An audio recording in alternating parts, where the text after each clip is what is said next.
नमस्कार, बहुत स्वागत है आप सभी का। आप देख रहे हैं गंगा सवेरा। मैं हूं आपके साथ जया मिश्रा।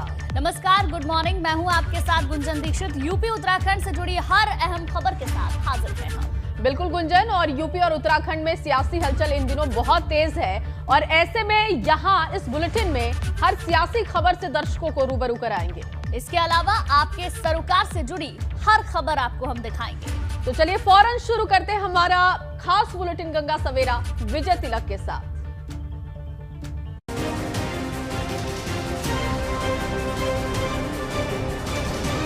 विजय तिलक।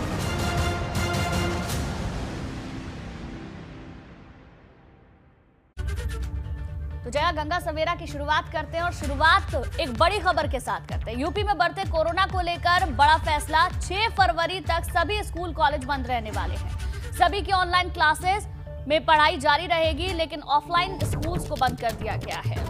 और कोरोना के बढ़ते मामलों को लेकर निर्देश जारी हो चुका है। यूपी में 24 घंटे में कोरोना के 8000 केसेस पाए गए हैं, जिसके बाद ये फैसला किया गया है कि अभी सभी की ऑनलाइन क्लासेस पहले की तरह चलती रहेंगी और फिजिकल क्लासेस बंद रखी जाएंगी। कोरोना के बढ़ते मामलों को देखते हुए ये फैसला हुआ है। यूपी में 24 घंटे में कोरोना के 8000 केसेस पाए गए हैं और सभी की ऑनलाइन क्लासेस होगी। यूपी में लगातार आते कोरोना के केसेस को लेकर ये अहम फैसला। 6 फरवरी तक सभी स्कूल कॉलेज बंद होंगे। सभी की ऑनलाइन क्लासेस पहले की तरह चलती रहेगी, लेकिन फिजिकल क्लासेस फिलहाल 6 फरवरी तक नहीं होगी। और चलिए इस बीच आपको एक और बड़ी जानकारी दे। यूपी विधानसभा चुनाव से पहले यूपी विधान परिषद के चुनाव का ऐलान और खाली हो रही 36 सीटों के लिए अधिसूचना जारी। 2 चरणों में यूपी विधान परिषद का चुनाव होगा। विधानसभा चुनाव से पहले विधान परिषद के चुनाव होंगे और 36 सीटों पर 3 मार्च और 7 मार्च को मतदान होगा, जबकि 12 मार्च को विधान परिषद चुनाव की मतगणना होने वाली है। यूपी विधान परिषद में खाली हो रही 36 सीटों के लिए चुनाव कार्यक्रम घोषित कर दिया गया है। पहले चरण में 29 क्षेत्रों की 30 सीटों के चुनाव की अधिसूचना 4 फरवरी को जारी हो जाएगी। पहले चरण का जो मतदान है वो 3 मार्च को होगा, तो वहीं दूसरे चरण की 6 सीटों के लिए अधिसूचना 10 फरवरी को जारी होगी, जबकि मतदान 7 मार्च को होगा। मतगणना एक साथ 12 मार्च को होगी। तो 2 चरणों में यूपी विधान परिषद के चुनाव होंगे, जिसके लिए अधिसूचना भी जारी हो जाएगी। चलिए आगे बढ़ते हैं। यूपी में अखिलेश की उड़ान किसे परेशान कर रही है, ये सवाल सियासी गलियों में कल से लगातार गूंज रहा है, क्योंकि कल अखिलेश को मुजफ्फरनगर पहुंचना था, लेकिन उनका हेलीकॉप्टर काफी देर तक दिल्ली में ही रुका रहा। और इसको लेकर जब अखिलेश ने ट्वीट किया तो यूपी के सियासी गलियारों में हलचल बढ़ गई और देखते ही देखते सवाल उठने लगे कि आखिर अखिलेश की उड़ान को कौन रोक रहा है और कौन अखिलेश की उड़ान से परेशान हो रहा है। मुजफ्फरनगर पहुंचने के बाद अखिलेश और जयंत ने संयुक्त रूप से भाजपा पर जमकर हमले किए। ये रिपोर्ट देखिए।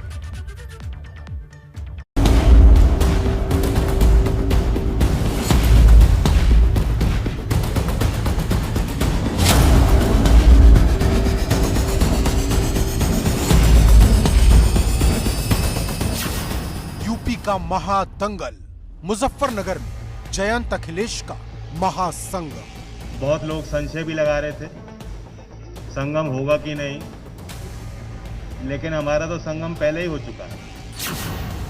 लाल टोपी के बाद अखिलेश का लाल पोटरी वाला ऐलान।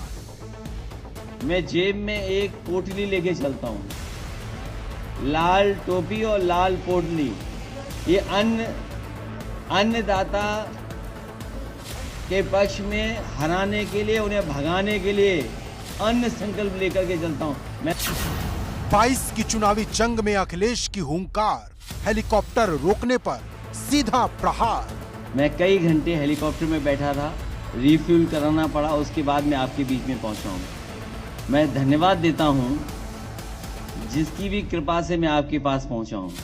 ये वही मुजफ्फरनगर की धरती है जिसने 2017 के विधानसभा चुनाव के नतीजे बदल दिए थे और यूपी की गद्दी पर भाजपा का कमल खिला दिया था। अब इसी मुजफ्फरनगर से अखिलेश यादव और जयंत चौधरी ने 22 की जंग का बिगुल बजा दिया है। नकारात्मक सोच को हमेशा नकारा है, इस चुनाव में भी नकारात्मक सोच को नकारने का काम करेंगे और मुझे उम्मीद है कि इस बार ऐतिहासिक जीत होने जा रही है। आरएलडी और समाजवादी पार्टी मिलकर के उत्तर प्रदेश से भारतीय जनता पार्टी का सफाया कर। अखिलेश यादव और जयंत चौधरी की साझा प्रेस कॉन्फ्रेंस शाम करीब 4:30 बजे शुरू हुई, जबकि अखिलेश को मुजफ्फरनगर 1:15 बजे तक पहुंचना था, लेकिन किन्हीं कारणों से अखिलेश का हेलीकॉप्टर दिल्ली में ही फंस गया, वक्त पर उड़ नहीं पाया, जिसको लेकर अखिलेश ने एक ट्वीट किया और भाजपा पर निशाना साधा। इस ट्वीट के बाद अखिलेश ने एक और ट्वीट किया, जिसमें अखिलेश ने लिखा, सत्ता का दुरुपयोग हारते हुए लोगों की निशानी है। समाजवादी संघर्ष के इतिहास में ये दिन भी दर्ज होगा। ये उड़ान भरने से ठीक पहले का ट्वीट था। देरी का कारण मुझे नहीं बताया गया। मैं कई घंटे हेलीकॉप्टर में बैठा था, रिफ्यूल कराना पड़ा, उसके बाद मैं आपके बीच में पहुंचा हूं। पश्चिमी यूपी में इस बार सपा रालोद गठबंधन की भाजपा से सीधी लड़ाई है और मुजफ्फरनगर की धरती से अखिलेश और जयंत ने अपने गठबंधन के रंग को और ज्यादा गाढ़ा कर भाजपा को सीधा जवाब दे दिया है कि ये मजबूती का जोड़ है, इतनी जल्दी टूटने वाला नहीं। बहुत लोग संशय भी लगा रहे थे संगम होगा कि नहीं, लेकिन हमारा तो संगम पहले ही हो चुका है। हमारा निर्णय ठोस है। उनका न्योता कौन स्वीकार कर रहा है? और सोचो हालात कैसे हैं। देखिए उनके हालात कैसे हैं, उनके सोचो, न्योता देना पड़ रहा है। गौरतलब है कि मुजफ्फरनगर में सपा और रालोद ने सभी 6 सीटों पर हिंदू उम्मीदवारों को टिकट दिया है। राजनीति के जानकारों की माने तो ये गठबंधन का बड़ा दांव है, क्योंकि 42% मुस्लिम आबादी होने के बाद भी कादिर राणा जैसे नेता सपा में शामिल हो गए, लेकिन चुनाव नहीं लड़ रहे हैं। दरअसल सपा और रालोद नहीं चाहते फिर से हिंदू मुसलमान हो और भाजपा को फायदा मिले। यही वजह है कि अखिलेश लगातार अन्न संकल्प के साथ 300 यूनिट फ्री बिजली, 15 दिन में गन्ने का भुगतान और किसानों को मुफ्त सिंचाई जैसे वादे कर रहे हैं। समाजवादी पार्टी ने बिजली के क्षेत्र में कहा है कि 300 यूनिट मुफ्त होगी, गन्ने का भुगतान 15 दिन के अंदर होगा और किसान को कभी भी 15 दिन से ज्यादा इंतजार नहीं करना पड़ेगा।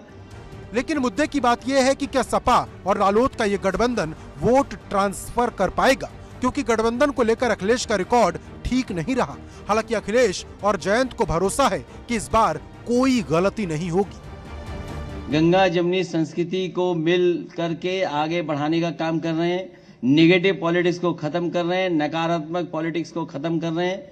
और समाजवादी पार्टी आरएलडी मिलकर के, यहाँ सवाल ये नहीं किसको टिकट मिला किसको नहीं मिला, हम दोनों मिलकर के किसानों के हक और सम्मान के लिए लगातार आगे बढ़ते रहेंगे, लगातार संघर्ष का रास्ता अपनाएंगे। ऐसे में बड़ा सवाल यह है कि क्या जयंत और अखिलेश की युवा जोड़ी भाजपा के विजय रथ को रोक पाएगी, क्योंकि एक तरफ जयंत और अखिलेश की जोड़ी है तो दूसरी तरफ पीएम मोदी, गृह मंत्री अमित शाह, सीएम योगी जैसे महारथी। मतलब लड़ाई एकदम नेक टू नेक है, लेकिन शह और मात के खेल में कौन जीतेगा और कौन हारेगा, इसका फैसला 10 मार्च को होगा। Bureau report, ABP Ganga. तो 10 मार्च को नतीजे आएंगे, लेकिन अखिलेश और जयंत चौधरी मिलकर भाजपा को कड़ी टक्कर दे रहे हैं। लेकिन सवाल बड़ा है कि जिस पश्चिम यूपी में भाजपा ने 2017 में अपना कमल खिलाया, वहां सपा और रालोद कैसे टक्कर देंगे? इन्हीं सवालों के जवाब तलाशने के लिए हमारे संवाददाता शक्ति सिंह ने अखिलेश यादव और जयंत चौधरी के साथ एक्सक्लूसिव बातचीत की। देखिए चलती बस में ये super exclusive report. Yadav ji Mulayam Singh ji के पुत्र हैं, जिन्हें धरती पुत्र कहा जाता है। वहीं अगर जयंत चौधरी जी की बात की जाए तो जयंत चौधरी जी किसानों के मसीहा, यानी कि इनके दादाजी किसानों के मसीहा। तो दोनों एक बार फिर निकले। सर, क्या ये जोड़ी एक बार फिर नंबर 1 बनेगी?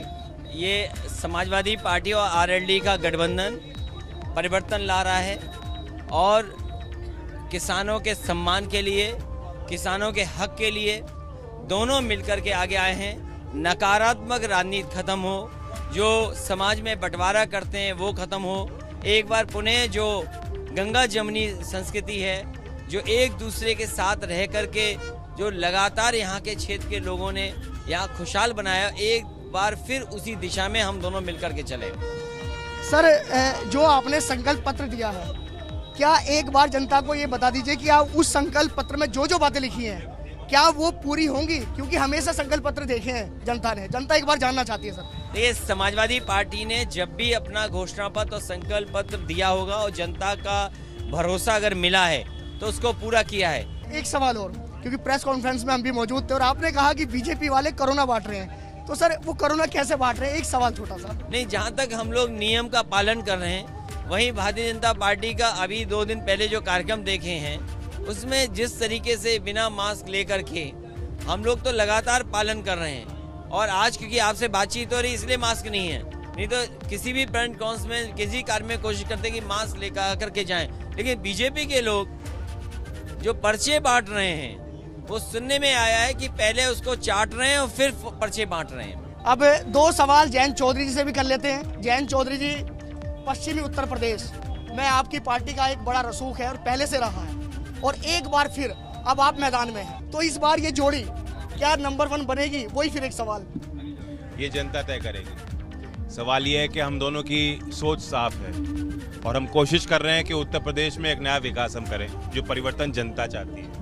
मूलभूत जो हमारी संविधान, जो हमारी समस्याएं हैं प्रदेश की, जो चुनौतियां हैं, उनसे हम मुकाबला करना चाहते हैं। लेकिन इस बार ये विचारधारा कितनी लंबी चलने वाली, कि राजनीति में हमेशा पता नहीं चलता कि कौन किसके साथ कौन किसके खिलाफ। मैंने कल उसमें एक डायलॉग बोला था और वो सच्चाई है।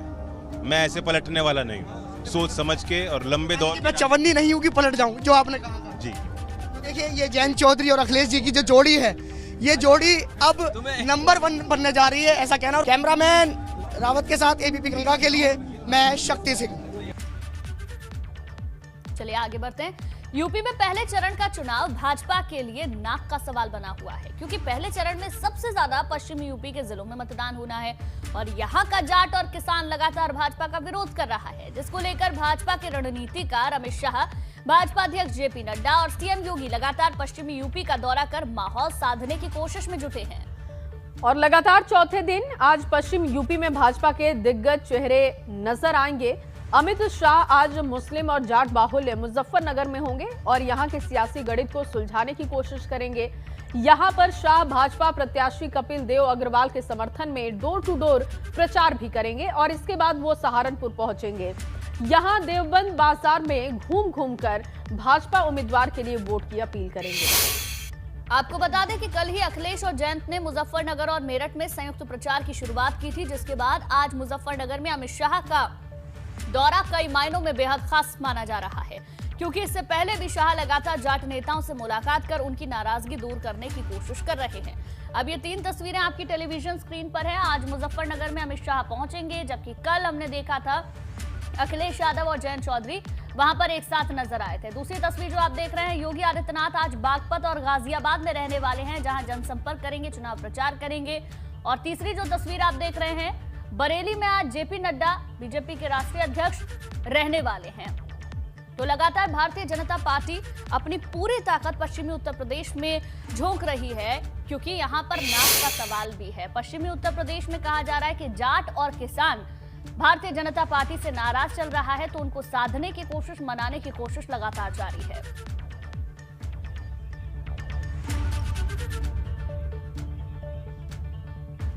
और इसी खबर पर ज्यादा जानकारी के साथ बलराम पांडे मुजफ्फरनगर से मेरे सहयोगी मौजूद हैं।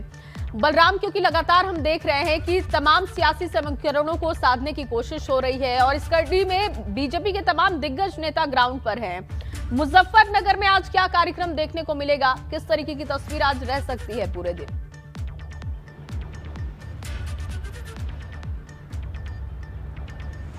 देखिए, आज देश के गृह मंत्री अमित शाह मुजफ्फरनगर जा रहे हैं और मुजफ्फरनगर माना जाता है कि भारतीय जनता पार्टी के लिए काफ़ी ज़्यादा महफूज रहता है, क्योंकि जब 2013 में मुजफ्फरनगर दंगा हुआ था तो उसके बाद पश्चिमी उत्तर प्रदेश के जितने भी समीकरण थे चुनावी, वो सभी ध्वस्त हो गए और एक नया समीकरण बना। और उस समीकरण में सबसे ज़्यादा अगर किसी को फायदा हुआ तो वो भारतीय जनता पार्टी को हुआ, क्योंकि उसके बाद जो भारतीय जनता पार्टी का शानदार प्रदर्शन पश्चिमी उत्तर प्रदेश में रहा है, उसकी सबसे बड़ी वजह रही है कि 2013 में जो दंगा हुआ था, उसके बाद जो समीकरण बने थे राजनीतिक, वो कहीं ना कहीं भारतीय जनता पार्टी के पक्ष में रहे। अगर हम 2012 की बात करें तो जब 2012 में चुनाव हुआ था तो उस वक्त महज 7% वोट जाट का भारतीय जनता पार्टी को मिला था, लेकिन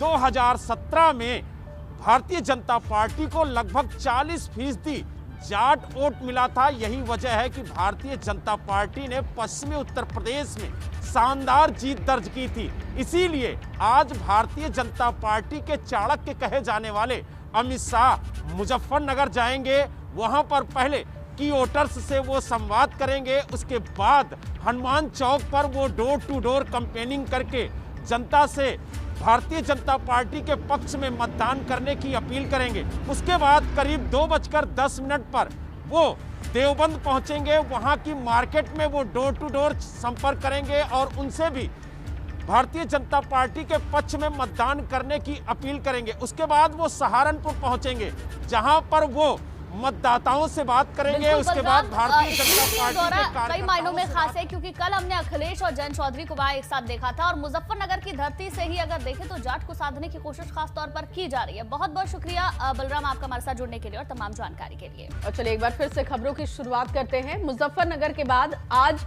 गाजियाबाद में साथ होंगे अखिलेश और जयंत, और गाजियाबाद में संयुक्त प्रेस कॉन्फ्रेंस करेंगे जयंत और अखिलेश यादव। गाजियाबाद में जयंत, अखिलेश और सीएम योगी एक साथ दिखाई देंगे। आज सीएम योगी आदित्यनाथ भी गाजियाबाद पहुंचेंगे। एक तरफ जयंत चौधरी होंगे अखिलेश यादव के साथ, तो वहीं दूसरी तरफ सीएम योगी आदित्यनाथ भी दिखाई देंगे। जहां एक तरफ मुख्यमंत्री योगी आदित्यनाथ